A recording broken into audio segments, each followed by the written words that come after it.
Alors aujourd'hui dans cette vidéo on va passer au crible les 4 meilleurs brokers pour faire ce qu'on appelle du day trading ou du scalping. Au passage ma voix est un peu enrouée, là je reviens juste d'un voyage, on était au Japon, on est passé par la Chine, par la Malaisie, enfin on est en Thaïlande et au passage j'ai chopé un beau rhume. Donc voilà, dans cette vidéo je vais te parler de la loi PDT en fait qui t'impose d'avoir au minimum 25 000 $ pour pouvoir faire 3 trades par jour et comment la contourner avec d'autres brokers ou tout simplement avec des brokers qui vont respecter la loi PDT mais d'une autre manière on peut la contourner entre guillemets ou simplement d'autres brokers qui sont assez réputés, qui sont célèbres et qui sont hébergés aux Caraïbes ou aux Bahamas. Donc on est parti avec l'explication de qu'est-ce que la loi PDT, je te le mets en plein écran, ça sera beaucoup plus simple. Donc il faut savoir déjà que quand tu fais du day trade ou du scalping, ça veut dire ouvrir des positions, les fermer, les ouvrir, les fermer 2-3 fois, peut-être même 5 fois par jour. C'est ce qu'on appelle en fait du day trade ou du scalping. Et en général, si tu t'adresses, on va dire au marché français, les entreprises françaises, c'est pas très intéressant. Il n'y a pas beaucoup de produits qui vont avoir beaucoup de volatilité avec des mouvements ultra larges du style 10-15% dans la journée, dans laquelle tu pourrais faire de beaux profits. Du coup, en général, la plupart des gens, quand on fait du scalping ou du day trading, on va plutôt s'orienter vers le marché américain qui est beaucoup plus large, avec beaucoup plus de choix, des petits stocks, des stocks également en effet de levier tels que le Nasdaq x3 ou son inverse, le SQQ qui sera en effet inversé. Donc c'est pour ça que souvent on va trader sur le marché américain. Cependant, en fait, il y a pas mal de gens qui se sont mordus les doigts, qui ont perdu beaucoup d'argent en faisant du day trade parce qu'ils avaient aucune compétence, ils se sont jetés à l'eau en fait, un peu comme au casino, ils ont perdu beaucoup d'argent. Du coup, il y a quelques années, en fait, les autorités américaines, ils ont mis en place une réglementation qui s'appelle la loi PDT, qui vise en fait à limiter l'activité de trading des comptes dont le capital est inférieur à 25 000 $. Donc il y a beaucoup de personnes qui ont moins de 25 000 $ sur leur compte et qui vont être bloquées au bout des 3 trades. Donc c'est ça, tu es limité à maximum 3 opérations pendant une séance sur une période de 5 jours. Donc je vais t'expliquer la règle et ensuite on verra comment éventuellement la contourner. Donc si par exemple le jour 1 tu achètes Tesla et le même jour tu vends du Tesla, ça compte comme une opération. Si par exemple tu achètes le lundi et que tu le vends le mardi, ils vont pas le compter comme du day trading, ça ne comptera pas. C'est le même jour, c'est que tu achètes, tu vends, tu achètes, tu vends, ça fait 2 opérations successives dans la même journée, et à partir de la 3e, en fait, tu atteins ta limite, et donc là, il faut que tu attendes la période de 5 jours complète qui est finie pour pouvoir à nouveau faire tes 3 trades, ce qui est largement ennuyeux, parce que quand tu fais du day trading, en général, tu vas faire 2, 3, peut-être même plus trades par jour, et du coup, en fait, ça te bloque complètement. Et si tu ne respectes pas l'avertissement et que tu continues, ton compte il va être bloqué pendant 90 jours. C'est la loi, les brokers sont obligés de la respecter. Dès que tu trades avec le marché américain, ça sera comme ça. Et si jamais je t'ai mis le lien également que tu pourras retrouver sous la description dans la carte mentale, qui va t'expliquer également la loi PDT. Mais voilà, donc fais gaffe à ça, la loi est là, c'est pour protéger les comptes, c'est pas pour t'ennuyer, c'est parce qu'effectivement les gens ils jouent à la bourse comme au casino, et ils perdent beaucoup d'argent, donc la loi est là pour les protéger. Cependant, on peut quand même passer outre. Donc voilà, je vais te présenter maintenant les 4 brokers ils sont très recommandés, très célèbres pour le day trading ou scalping. Les 2 premiers en fait vont respecter la loi PDT, cependant TestyTrade, on peut plus ou moins jouer à travers. Et les 2 derniers qui s'appellent TradeZero et Capital Elite Group, ces 2-là sont hébergés à l'extérieur des États-Unis, donc notamment aux Bahamas et aux Caraïbes, et ils ne respectent pas ou ils n'ont pas besoin de respecter cette loi, donc là tu peux faire autant de trades que tu veux, il n'y a aucun souci. Donc on va démarrer avec le premier qui s'appelle Interactive Broker, c'est le dinosaure, c'est le plus ancien, c'est le plus entre guillemets fiable, il existe depuis 1978, d'ailleurs c'est celui avec lequel j'avais démarré. Et on va démarrer avec les avantages. Ancienneté et fiabilité. Également, il y a possibilité d'achat et de short, c'est-à-dire que plutôt que de faire de l'achat et de la vente, également tu peux le faire en sens inverse, c'est-à-dire que si tu vois que Tesla est trop haut contre une résistance, tu peux le shorter pour le racheter plus bas. Donc voilà, ça c'est ce qu'on appelle le short. Et pour le faire, le short d'ailleurs, il faut le faire avec un compte marge, pas un compte cash, un compte marge. Également, il te donne la possibilité de trader avec 3 fois la valeur de ton capital. Donc ça c'est l'effet de levier. Interactive Broker également est utilisé et recommandé par beaucoup de day traders, de scalpers professionnels. J'ai suivi pas mal de formations. Souvent on te recommande Interactive Broker, mais le problème c'est qu'il faut avoir plus de 25 000 $. Donc si tu les as pas, tu seras un peu bloqué. Donc également les frais sont corrects, mais je trouve que c'est quand même assez cher. Donc voilà le prix, quand tu vas trader avec IB, en fait, Interactive Broker, ça va être 0,005 par ordre. Donc je vais donner un exemple, on va faire les maths.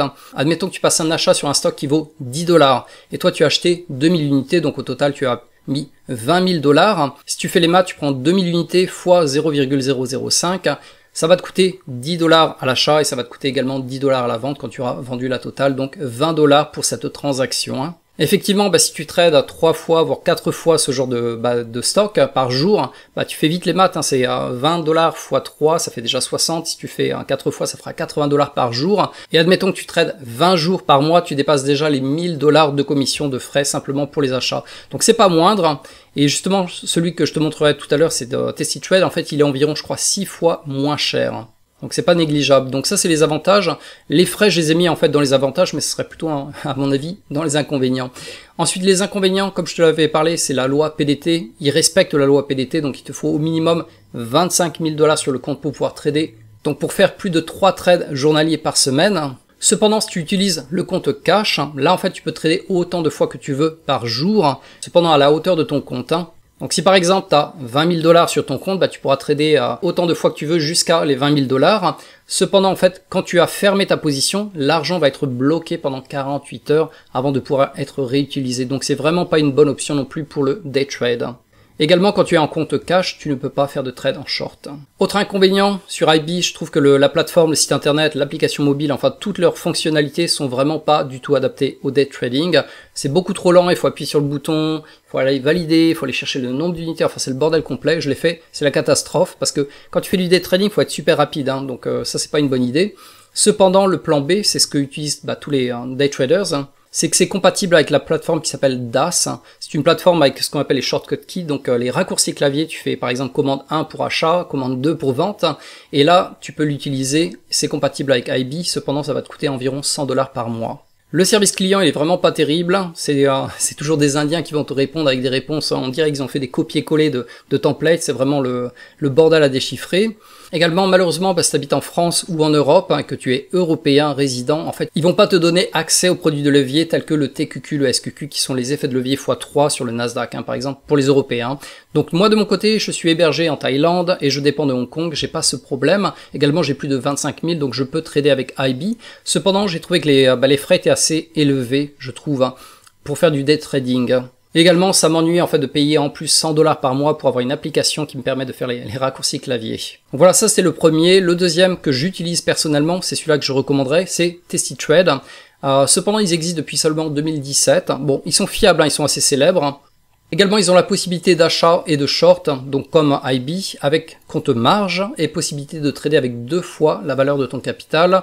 Également, c'est fiable, même si c'est plus récent que les autres, parce qu'ils ont une histoire en fait assez longue en termes de traders. Donc les gars qui l'ont bâti sont des gars assez fiables. Également, c'est aux USA, bien sécurisé, donc il n'y a pas de souci là-dessus. Les frais sont vraiment beaucoup moins chers, c'est 0,0008.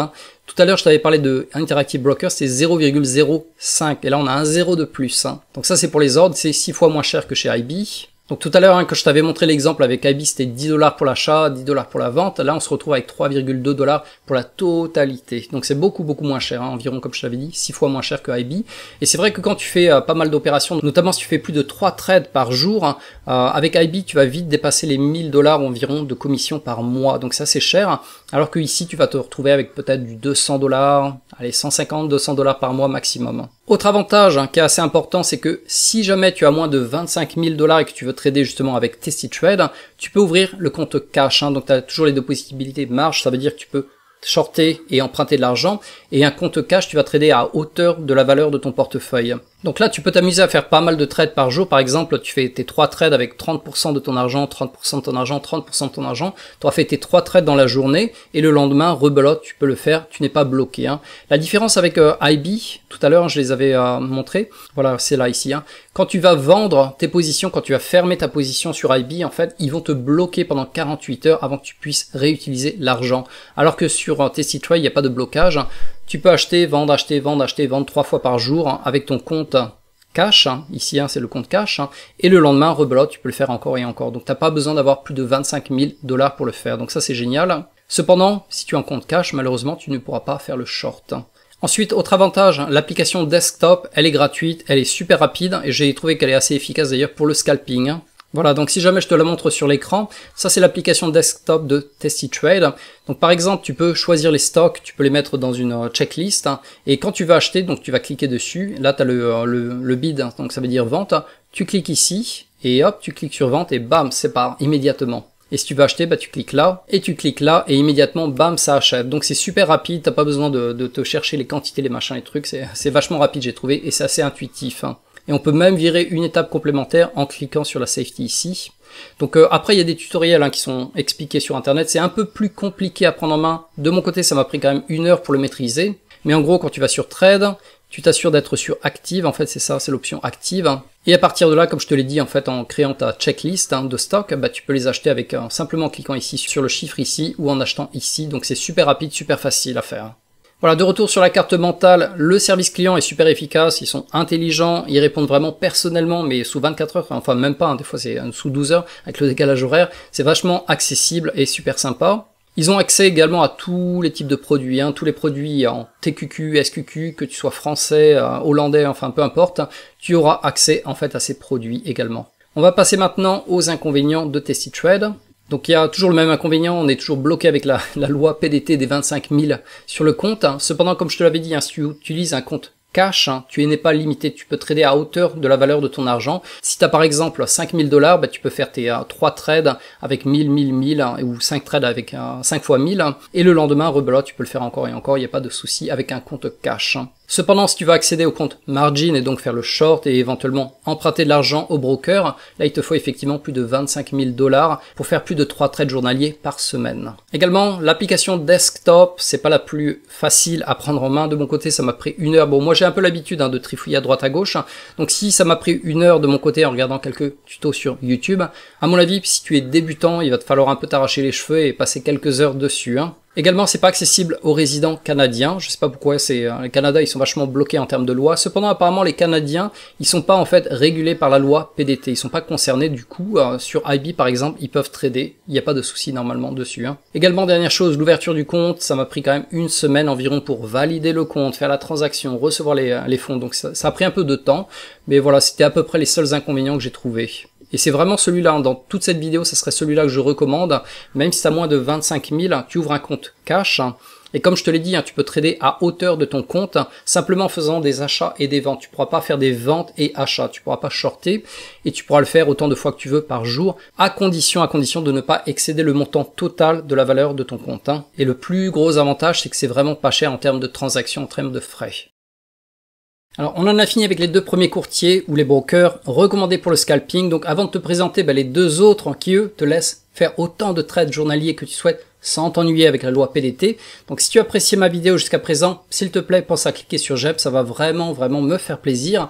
Et surtout abonne-toi à ma chaîne pour ne rater aucune de mes stratégies gagnantes que je publie chaque semaine. Également si tu es comme moi et que tu as besoin d'être encadré avec une méthode et un processus strict, je te recommande vivement de cliquer sur le lien que tu vas retrouver sous la vidéo dans la description pour rejoindre mon atelier gratuit. Donc je vais te montrer les indices que je trade en effet de levier et comment je les trade pour viser cette belle moyenne de 81% par an. Ceci étant dit, on va passer maintenant au 3e courtier que je recommande pour le day trading, donc le scalping. Voilà, donc ça, les 2 premiers étaient concernés par la loi PDT, et si jamais tu ne veux pas de loi PDT, il y a 2 autres plans, c'est le Trade Zero et le Capital Market Elite Group, qui sont hébergés justement aux Bahamas et aux Caraïbes.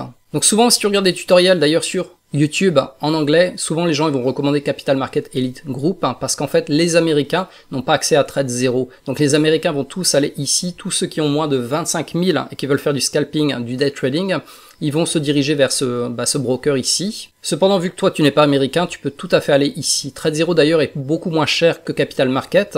Donc ceux-là on va les passer assez vite en revue parce que je les ai pas testés, enfin j'avais testé personnellement Trade Zero parce que ils ont d'autres avantages, notamment ce qu'on appelle les shorting. En fait ils ont une liste monstrueuse, en fait même les penny stocks, en fait les tout petits stocks, on peut les shorter chez eux. Donc les frais c'est exactement comme chez IB, exactement 0,005 par ordre. Cependant si tu fais des ordres ce qu'on appelle limite, en fait ça serait gratuit normalement. Donc voilà à peu près l'exemple, donc c'était le même que IB tout à l'heure, 20 $. Même si c'est aux Bahamas, c'est assez fiable, c'est régulé, c'est célèbre également pour shorter surtout les petits stocks qui sont difficiles à trouver. On appelle ça les hard to borrow, en fait les petits stocks, les penny stocks, les stocks qui sont environ aux alentours de entre 1 $ à 10 $. et que la plupart des brokers ne te laisseraient pas trader en fait. Eux, ils les ont en fait, ils peuvent te les trouver. Également, leur service client est vachement efficace, rapide et facilement accessible. Personnellement, je l'avais testé, j'avais mis environ 1000 $, j'avais fait quelques trades pour tester on va dire la plateforme. Et surtout, le gros avantage, c'est qu'en fait, on peut faire autant de trades que l'on veut par jour sans être limité par la loi PDT. Les inconvénients. La plateforme est assez compliquée à prendre en main, surtout pour shorter les stocks. Donc de mon côté, j'avais regardé quelques vidéos sur YouTube. Bon, je m'y suis fait, j'ai dû y passer 1 heure, 2 heures pour à peu près comprendre la fonctionnalité et ensuite c'était ok. Mais c'est vrai qu'au début, j'avais un peu galéré. Également, si tu veux trader en fait les petits stocks, vraiment les penny stocks aux alentours de 5 $, 7 $, un peu moins de 10 $ on va dire, donc ce qu'on appelle les hard to borrow, ils vont ajouter en fait des frais complémentaires. Cependant, c'est une option que naturellement tu retrouverais pas ailleurs. Ça, tu vas pas le retrouver chez Testy Trade ou IB. Les penny stocks en général à shorter, non, ça tu les trouveras pas ailleurs. Donc ça, c'est là où ils ont fait leur gagne-pain, on va dire. C'est ce qu'ils vendent en fait en gros. Plus l'avantage d'être hors PDT. Et le dernier, c'est Capital Market qui est assez célèbre. Comme je te l'ai dit, c'est surtout les Américains qui vont le voir parce que ceux qui ont moins de 25 000 $, ils cherchent toujours à contourner la loi PDT, comme toi qui regardes cette vidéo d'ailleurs, et souvent ils vont se diriger vers ce broker. Donc il existe depuis 2013, il est aux Caraïbes, il est quand même bien régulé par le pays, donc il est assez fiable, mais cependant il est assez cher. Et souvent ce que font les gens, c'est ceux qui ont moins de 25 000, ils vont commencer à trader avec l'un ou l'autre comme ça, jusqu'à augmenter le capital assez pour passer ensuite éventuellement sur Testy Trade ou sur IB. Donc les avantages, donc possibilité d'achat et de short avec le compte marge et possibilité de trader jusqu'à 6 fois la valeur de ton capital. Fiable et célèbre pour ceux qui veulent scalper avec moins de 25 000 $. Et comme je te l'avais dit, c'est surtout les Américains qui vont se diriger vers ce broker pour passer au-delà de la loi PDT. Les inconvénients. Les frais sont vraiment chers. C'est 0,007 alors que chez IB et chez TradeZero c'était 0,05 et alors que chez Testyworks c'était 0,008. Voilà, donc environ 10 fois plus cher que chez Testy Trade. Et le minimum par ordre c'est 3,95 $. Donc là c'est l'exemple, par exemple tu trades 2000 unités à 10 $. Chez IB et chez TradeZero, tout à l'heure, on était aux alentours de 20 $. Là, on est aux alentours de 28 $ pour une transaction. T'imagines un peu si tu en fais 3 par jour, t'es presque arrivé déjà à 100 $ de frais sur une seule journée. Et si tu le fais 20 fois dans le mois, ça va quand même te faire dans les 2000 $ de frais juste pour les transactions. Donc c'est assez cher également. Il y a des frais en plus mensuels pour la plateforme. Je crois que c'est aux alentours de 100 $ ou quelque chose dans le genre. Donc les frais de transaction élevés également quand tu vas envoyer de l'argent, retirer de l'argent. Donc c'est pas mauvais, mais c'est cher. Et en fait, c'est un peu le plan B que les Américains ils ont trouvé pour justement déroger à la loi PDT. Donc ça c'est vraiment Capital Market. Donc si je fais un peu le résumé, la conclusion de cette longue vidéo en fait par rapport à la loi PDT et comment en fait la déroger si tu as moins de 25 000 $ sur ton compte, ce que je recommanderais, ça serait éventuellement Testy Trade, même s'ils doivent respecter la loi PDT. En fait, si tu as un compte cash, tu vas trader avec le montant de ton argent, donc là, tu n'as pas besoin de t'inquiéter de la loi PDT. Par contre, avec un compte cash, tu ne peux pas excéder le montant journalier de ton compte. Si par exemple, tu as 5 000 $ sur ton compte, tu vas pouvoir trader à hauteur de 5 000 $, c'est-à-dire faire 5 trades à 1000 $, les fermer dans la journée. Par contre, là, c'est fini pour ta journée. Tu attends le lendemain, rebelote, tu peux faire pareil, et ainsi de suite. Et l'inconvénient, c'était qu'avec un compte cash, tu ne peux pas shorter le marché. Tu peux seulement acheter et vendre, tu ne peux pas vendre et acheter. Et le deuxième plan intéressant, ça serait TradeZero qui a à peu près les mêmes prix que sur Interactive Broker et qui ont accès à beaucoup plus de petits stocks, notamment les penny stocks, si tu veux shorter le marché. C'est la bonne option. Donc voilà, on en a fini avec cette vidéo. N'hésite pas à cliquer sur j'aime pour m'ajouter un petit pouce à cette vidéo. Également, dans les commentaires, n'hésite pas à me poser la moindre question par rapport à ces brokers. Cependant, celui-là, je le connais moins, je l'ai pas testé. J'ai vraiment testé les 3 premiers. Ils fonctionnent, ils sont régulés, ils sont fiables. Cependant, dès que tu dépasses les 25 000 $, je pense pas que tu aies besoin de rester chez TradeZero. Tu passeras plutôt chez Testy Trade ou chez IB. Et si tu as un plan B, un joker en plus de ces 4 brokers, n'hésite pas également à nous le signaler dans la case des commentaires. Donc cette carte mentale que tu as vue à l'écran également, je te la mettrai à disposition tout en dessous dans la description. Également, je te mettrai le lien pour l'atelier que j'ai fait qui dure environ 40 minutes, qui va te montrer les stocks en effet de levier que je trade. En moyenne, j'en trade 6, qui me rapportent quand même 80% de gains par année en moyenne, tout simplement parce qu'on est en effet de levier. Donc si tu veux voir la stratégie que j'utilise, quels sont les effets de levier que j'utilise, donc les stocks notamment, tu cliques sur le lien qui sera dans la description et je te retrouve sur mon atelier de 40 minutes.